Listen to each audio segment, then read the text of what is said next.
নমস্কার বন্ধুরা, আজকে আমরা আলোচনা করব শ্রেয়স আইয়ার কে নিয়ে। যে শ্রেয়স আইয়ারকে যে এই স্কোয়াডে বিসিসিআই সিলেক্ট করলো না, তাতে শ্রেয়স আইয়ারের নিজের কোনো দোষ আছে না বিসিসিআই নেগলিজেন্সি বা অ্যাকোয়ার বিট্রে বা এই সম্পর্কে কি মনে হয়? শ্রেয়স আইয়ার অনেক যে কন্ট্রোভার্সি চলছে সেটা অ্যাকচুয়ালি দোষ কারোর আছে না কারোর দোষ নেই? যেরকম অজিত আগারকারের প্রেস কনফারেন্সে বিগ বক্তব্য ছিল, তো আমরা একটু বিচার বিশ্লেষণ করে দেখব আদৌ কি বিসিসিআই সত্যি শ্রেয়স উপর কোনো মানে পলিটিক্স গেম খেলছে, না শ্রেয়স আইয়ারের নিজের দোষ আছে, না এটা উপায় নেই, ফেয়ার সিলেকশন হয়েছে। এইসব ব্যাপারে একটু বিস্তারিতভাবে ডিটেলসে ভাবনা চিন্তা করলে, আলোচনা করলে হয়তো কিছুটা বোঝা যাবে যে কেন এরকম সিচুয়েশনের তৈরি হয়েছে যে শ্রেয়স আইয়ার, যে অনেকেই বা যারা ক্রিকেট বোঝে, ক্রিকেট বিশেষজ্ঞ অনেকেরই মতে এই স্কোয়াডটায় শ্রেয়স আইয়ারকে দরকার ছিল, বা Shreyas Iyer as a player, as a leadership কোয়ালিটিতে শ্রেয়স আইয়ারকে অনেকেই দেখতে চেয়েছিল, কিন্তু নেই।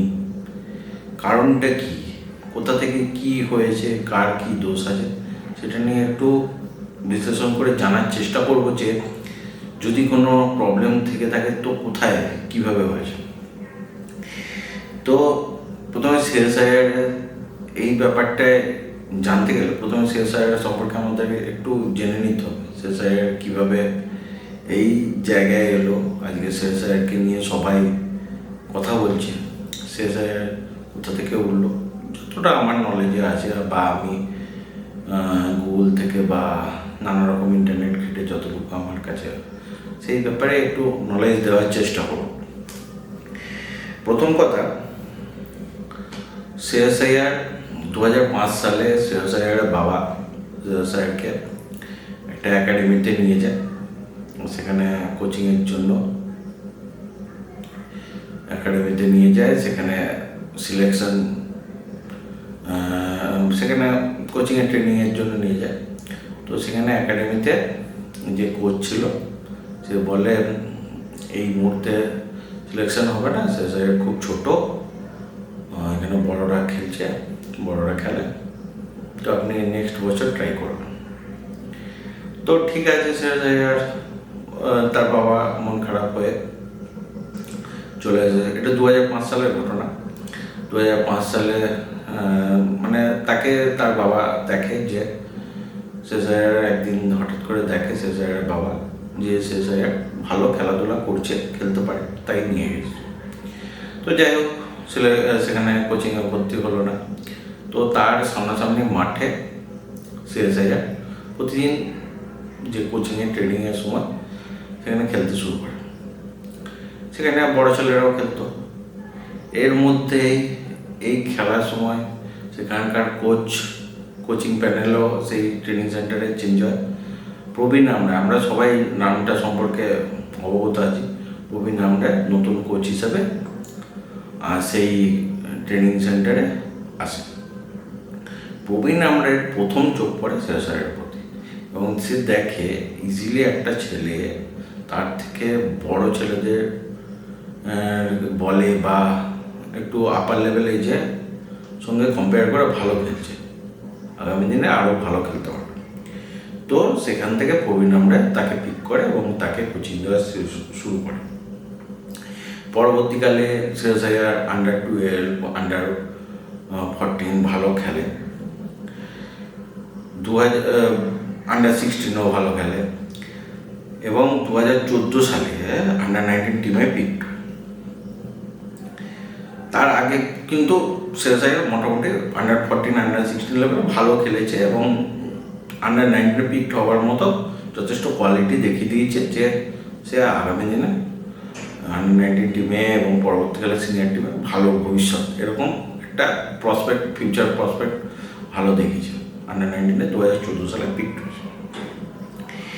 পিক হওয়ার পর আন্ডার-19 কিন্তু সে প্রায় পুরোপুরি ফ্লপ প্লেয়ার। সিলেক্ট হলো, ভালো জায়গায় সুযোগ পেলো, আন্ডার-19 থেকে অনেক প্লেয়ার উঠেছে, আমরা আগেও দেখেছি, যুবরাজ সিং, মোহাম্মদ কাইফ, রবিনুর থাপা, শিখর ধাওয়ান, অনেক প্লেয়ার এসেছে, বিরাট কোহলি নিজেও। কিন্তু শ্রেয়াস আয়ার আন্ডার-19 ফ্লপ। তো ফ্লপ হয়ে যাওয়ার পর তার হঠাৎ মনে করে তো শুরু করলো সে কম্পিটিটিভ লেভেলে নিজেকে একটু ডাউনফল হওয়ার সাথে সাথে, যেমন একটু কনফিডেন্সে ল্যাক অফ কনফিডেন্স চলে আসতে শুরু করলো। এরপর সে কী করলো, ইংল্যান্ড চলে গেল। ইংল্যান্ডে ওখানে ট্রেন্ট ব্রিজের একটা টিমে হয়ে ক্লাবে খেলতে শুরু করলো এবং সেখানে সে ভালো খেলতে, পেস বোলিং, ইংল্যান্ডের জেনারেলি আমরা জানি পেস বোলিং পিচে, সেখানে ভালো খেলতে শুরু করলো। এটা 2014 ঘটনা, 2014 শেষের দিকের ঘটনা। 2014 যখন ইংল্যান্ডে ভালো, তখন আবার ইন্ডিয়া ব্যাক করে সে খেলতে লাগলো এবং লিস্টেতে ভালো খেললো। 2014-15 সিজনে রঞ্জিতে ভালো খেললো। রঞ্জিতে 2015 সালে মানে এত ভালো খেললো, মানে হাইয়েস্ট রান গেটার হয়ে গেল রঞ্জিত 2015, প্রায় 1300+ রান। এবং সেই সময়কার 2015 সবাই শ্রেয়াস আয়ারকে নিয়ে কথা বলতে শুরু করলো যে আগামী দিনে একটা ভালো রঞ্জিতে খুব হাইয়েস্ট রান করেছে। এবং আমরা দেখেছি একটা পতৌদি ফ্যামিলির নমন অ্যাওয়ার্ড তখন করতো, সেখানে পুরস্কৃত করলো রঞ্জির হাইয়েস্ট রান গেটার হিসাবে, মানে একটা রেকর্ড করে দিয়েছিল। তো সবাই শ্রেয়াস আয়ারকে নিয়ে কথা বলে আপকামিং ভালো প্লেয়ার। দিয়ে 2015 সালে আইপিএলেরও কন্ট্রাক্ট পেয়ে গেল। আইপিএলে তাকে দিল্লি কিনলো 2,60,00,000 মতো প্রাইসে, আইপিএলে দিল্লি কিনলো। আইপিএলেও ভালো খেললো, আইপিএলে ভালো খেলে প্রায় 400+ রান করলো। দিয়ে মোটামুটি 2015টা গেল। 2016 আইপিএলে মোটামুটি তাকে দিল্লি রিটার্ন করলো, কিন্তু 2017 আইপিএল খুব খারাপ গেল। মাত্র সিজন, গোটা আইপিএল সিজনে 30 রানের মতো করলো, 50 রানও করতে পারেনি, 30 রানের মতো করলো। 6টা ম্যাচ খেললো, দিল্লি তাকে বোস করে দিল। এরপর আসে 2017 আইপিএল। 2017 আইপিএলে যথারীতি তাকে দিল্লি রিটার্ন করলো যে একটা আইপিএল সিজন খারাপ গেছে, কিন্তু তার মধ্যে ক্লাস আছে, ভালো প্লেয়ার, জুনিয়ররা ভালো খেলবে, আগামী দিনে ভালো খেলবে, এরকম ভাবনা চিন্তা দিল্লি করে তাকে রিটার্ন করলো। 2017 আইপিএলে মোটামুটি 300+ রান করলো। এবং 2017 আইপিএলে শেষের দিকে তাকে এমনভাবে খেললো, 2017 আইপিএলের শেষের দিকে ইন্ডিয়ায় ডেবু হলো, T20-তে ডেবু হলো, 2017 শেষে ওডিআইতেও ডেবু হলো।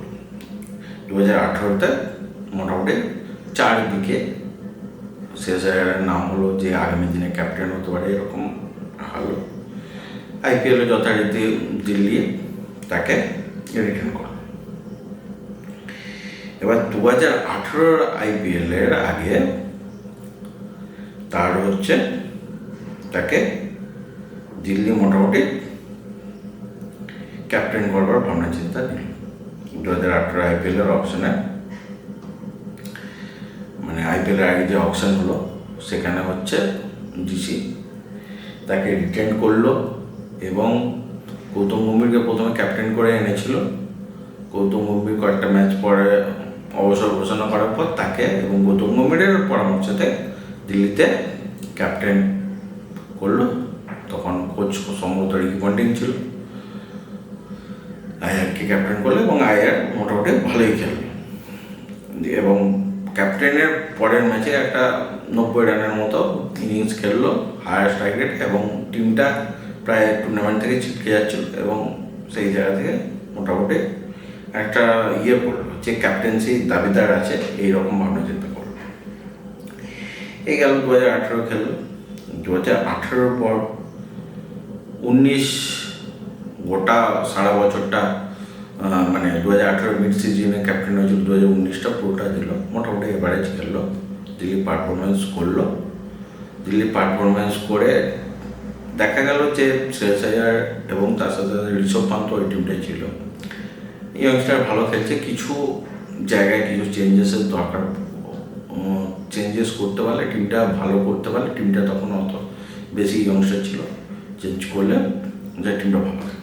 তাই হলো 2020-তে অকশনের আগে কিছু ট্রেড, অজিঙ্ক্য রাহানে, শিখর ধাওয়ান সানরাইজার্স থেকে, অজিঙ্ক্য রাহানে প্রথমত রাজস্থান থেকে, অশ্বিন পাঞ্জাব থেকে, এরকম কিছু ট্রেড করে কিছু গ্যাপগুলো ফিল করে এবং শ্রেয়াস আইয়ারের ক্যাপ্টেনশিপ এটা মাথায় রাখতো। এবং 2020-তে টিমটা খুব ভালো দাঁড়ালো এবং শ্রেয়াস আইয়ার নিজের পারফরমেন্স 500+ রান করলো, দিয়ে যে টিমটা এত বছর মানে 12-13 বছর কোনো সেরকমভাবে করতে পারেনি, সেই টিমটা প্রথম ফাইনাল খেললো, ফাইনালে হেরে গেল মুম্বাইয়ের কাছে। মুম্বাই তখন তাবড় টিম, কিন্তু টিমটা ভালো খেলল।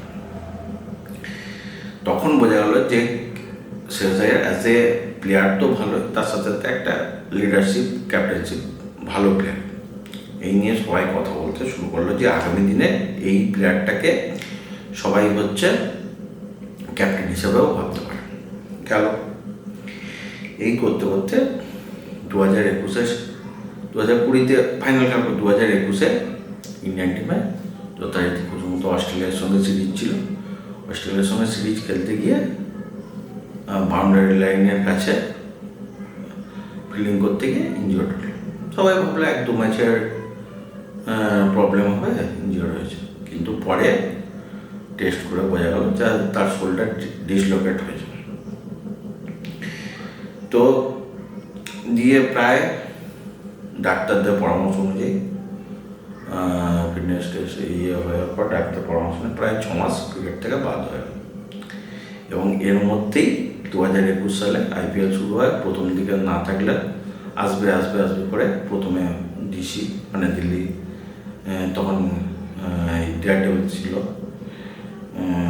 না, ডিসিকে দিল্লি ক্যাপিটালস হয়ে গেল। তখন ক্যাপ্টেন ঋষভ পান্তকে করে এবং মিড সিজনে শ্রেয়াস আইয়ার ফিরে আসে। রিকি পন্টিং কোচিংয়ে বলে যে মিড সিজনে আমরা চেঞ্জ করবো না, ঋষভ পান্ত যেমন ক্যাপ্টেন আছে ক্যাপ্টেন থাকবে এবং বাকি ম্যাচগুলো Shreyas Iyer as a player খেলবে। কয়েকটা ম্যাচ খেললে 100-2 মতো রান করে, খুব আহামরি কিছু রান না, মোটামুটি খেলে করে। এই বছরই খুব সম্ভবত 2021-এ মানে লকডাউনের পর 2 বার ধরে IPL-টা হয়েছিল 6টা ম্যাচ এখানে, সেই জন্য শ্রেয়াস আইয়ার সুযোগ পায় রিকভার করে। এবার 2021-এ মোটামুটি আবার শ্রেয়াস আইয়ার নাম আসে টেস্ট ডেবিউতে, এবং টেস্ট ডেবিউতে ভালো প্রথম ম্যাচেই নিউজিল্যান্ডের বিরুদ্ধে সেঞ্চুরি একটা ইনিংসে এবং সেকেন্ড ইনিংসে 65 মতো রান করে মোটামুটি টেস্ট ডেবিউতে একটা চাপ ফেলে দেয় যে খুব সম্ভবত প্রথম ভারতীয় হিসেবে যে দুটো ইনিংসেই মোর দ্যান 50+ রান আছে। তো এরপর 2021-এর টেস্ট সিরিজ মোটামুটি এভারেজের ওপর ভালোই যায় শ্রেয়াস আইয়ারের নাম্বার, কিন্তু ডিসি IPL আসে, IPL অকশন আসে, ডিসি ঠিক করে ফেলে, রিকি পন্টিং ঠিক করে ফেলে Rishabh Pant as a captain ভালো খেলছে এবং ঋষভ পান্তের ফিউচার প্রসপেক্টও ভালো, তো ঋষভ পান্ত ক্যাপ্টেন থাকে। তো এই জায়গায় শ্রেয়াস আইয়ারের সঙ্গে একটু ইগোর ক্লাস প্রথম দেখা যায়। শ্রেয়াস আইয়ার ইগোয়েস্টিক পার্সন হিসেবে প্রথম বোঝা যায় যে শ্রেয়াস আইয়ার ডিসি ছাড়বার মানে সিদ্ধান্ত নেয় এবং যে অকশানে যাবে, যে আমাকে ক্যাপ্টেন না করলে আমি তাহলে অকশানে যাবে। প্রথম বোঝা যায় শ্রেয়াস আইয়ার মধ্যে ইগো আছে। তো যাই হোক, ডিসি তাকে রিলিজ করে এবং ডিসি কিছুটা বিডও করে, যেহেতু ইয়ং প্লেয়ার যদি কম পাওয়া যায়। তো পরে কলকাতা নাইট রাইডার্স তখন ক্যাপ্টেনের জন্য খুঁজছে, কলকাতা নাইট রাইডার্স তাকে 12,25,00,000 মতো প্রাইসে KKR টিমে নেয় এবং ক্যাপ্টেন করে। আবার শ্রেয়াস আইয়ার সেকেন্ড টাইমে একটা টিমের ক্যাপ্টেন হয় এবং শ্রেয়াস আইয়ারে তখন ডিমান্ড হয়। এরপর এবং এইখানে একটা জিনিস মাথায় রাখতে হবে যে শ্রেয়স আইয়ার কেকেআর টিমে অ্যাজ এ ক্যাপ্টেন নিযুক্ত হয়, তখন কিন্তু কেকেআরের কোচ ছিল ব্রেন্ডন ম্যাককালাম, কোচ বা মেন্টার টাইপ, মেন্টার ছিল ব্রেন্ডন ম্যাককালাম। এবার ব্রেন্ডন ম্যাককালাম তাকে অবজার্ভ করে যে শ্রেয়স আইয়ার পুল বল খেলতে গিয়ে একটু প্রবলেম হচ্ছে, শর্ট পিচ বলে পুল করতে গিয়ে প্রবলেম হচ্ছে এবং তাকে সে আউট হয়ে গেছে কয়েকটা ম্যাচে, শর্ট পিচ বলে আউট করে দিচ্ছে বোলার। এবং ওই বছর গুজরাট আর লখনৌ নতুন আসে এবং গুজরাট চ্যাম্পিয়ন হয়। গুজরাটের ম্যাক্সিমাম বোলার তখন ইয়াস দয়াল এবং লখনৌর বোলার মহসিন খান, এরা তো ভালো করে ওই সিজনটায়। মাহাতি bowler hit off the deck bouncer করে অনেক কেকেআর ব্যাটসম্যানদের প্রবলেম করছিল এবং তার মধ্যে শ্রেয়স আইয়ার অন্যতম ছিল। তো সেটা ব্রেন্ডন ম্যাককালাম মেন্টার থাকাকালীন শ্রেয়স আইয়ারকে কিছু পরামর্শ দেয়, যাই হোক হয়। পরবর্তীকালে আইপিএলের পর, আইপিএলের শেষের দিকে ইংল্যান্ড টিম টেস্ট টিমের কোচ হিসেবে ব্রেন্ডন ম্যাককালামকে সাইড করে এবং ইন্ডিয়া টিমের এগেনস্টে ইন্ডিয়া টিম যায় টেস্ট খেলতে ইংল্যান্ডে, এবং সেই জায়গায় ইন্ডিয়া টিমে কিন্তু শ্রেয়স আইয়ার ছিল। যখন শ্রেয়স আইয়ার ব্যাট করতে আসে তখন ব্রেন্ডন ম্যাককালাম ডাগ আউট থেকে ইশারা করে যে এরকম করে দুটো এরকম করে ইশারা করে যে দুটো বাউন্সার পরপর করতে এবং শ্রেয়স আইয়ারকে লোভ দিতে, এবং শ্রেয়স আইয়ার সেই টোপে পড়ে গিয়ে শর্ট পিচ বলে পুল করতে গিয়ে আউট হলো। এটা কিন্তু লাইভ টেলিকাস্টে মিডিয়া কভারেজ হয়ে আছে, এখনও গুগলে চাইলে তোমরা দেখতে পারো। তো এখানে এটাই বলার কারণ যে ব্রেন্ডন ম্যাককালাম শ্রেয়স আইয়ারের দুর্বলতা জেনে একটা প্ল্যান করলো, শ্রেয়স আইয়ার সেই টোপে ফাঁসলো। ঠিক আছে, অনেক প্লেয়ারের ক্ষেত্রে এরকম হতে পারে। এরপর ম্যাচের পরবর্তীতে যখন প্রেস কনফারেন্স হয় তখন মিডিয়া থেকে প্রশ্ন আসে যে আপনার পুল শট খেলতে অসুবিধা হচ্ছে, আইপিএলেও দেখেছি এবং এখানেও দেখছি, তো এইটা নিয়ে আপনি কাজ করছেন না কেন? তখন শ্রেয়স আইয়ার দ্বিতীয়বার বোঝা গেল শ্রেয়স আইয়ারের মধ্যে কতটা ইগো আছে। সে বলতেই পারতো একজন প্লেয়ার হিসেবে মনে হয় যে আমি এটা নিয়ে কাজ করছি এক দুটো, কিন্তু ইগোর জন্য সে বললো আমার কোনো প্রবলেম নেই শর্ট বল খেলতে, যেটা বারবার বিভিন্ন ক্রিকেট বিশেষজ্ঞ এবং সবাই দেখেছে, যারা ক্রিকেটটাকে বোঝে তারা দেখেছে শ্রেয়স আইয়ারের একটা সময় ছিল শর্ট বলের প্রবলেম। হ্যাঁ, এখনও ওভারকাম করেছে, ওভারকাম করা উচিত এবং করেছে, এবং আগেও ভালো খেলতো। মাঝখানে একটা সময় প্রবলেম হচ্ছিল, হয়তো শোল্ডার ডিসলোকেট হয়ে ইঞ্জুরি হয়েছিল, সেই জন্য পুল করতে প্রবলেম হতে পারে। ইঞ্জুরি একটা এত বড় সার্জারি হয়েছে সেই জন্য হতে পারে, কিন্তু একটা প্রবলেম ছিল, সেটা একদম না মেনে সেটাকে পুরো একদম ইগোর মতো বলেছে আমার কোনো প্রবলেম নেই, আমি খেলতে পারি, আপনারা দেখেছেন কত বাউন্ডারি স্কোর করেছে পুল করে, এইভাবে বলেছে। বিসিসিআই কিন্তু এই প্রেস কনফারেন্সে এই ইগোইস্টিক অ্যান্সারটা কিন্তু প্রথমবারের জন্য বিসিসিআই এটা নজরে আসে এবং বিসিসিআই এটা কিন্তু ভালো চোখে নেয়, এবং শ্রেয়স আইয়ারকে তখন বিসিসিআই নজরে এলো যে শ্রেয়স আইয়ার একটা ইগোইস্টিক পার্সন। ঠিক আছে, হতেই পারে এরকম ব্যাপার। তারপর শ্রেয়স আইয়ার আবার আউট অফ টিম হয়, শ্রেয়স আইয়ার ড্রপ হয়, একটা চোট আসে মাঝখানে, আইপিএল খেলার আগে চোট আসে। তো 2023 সালে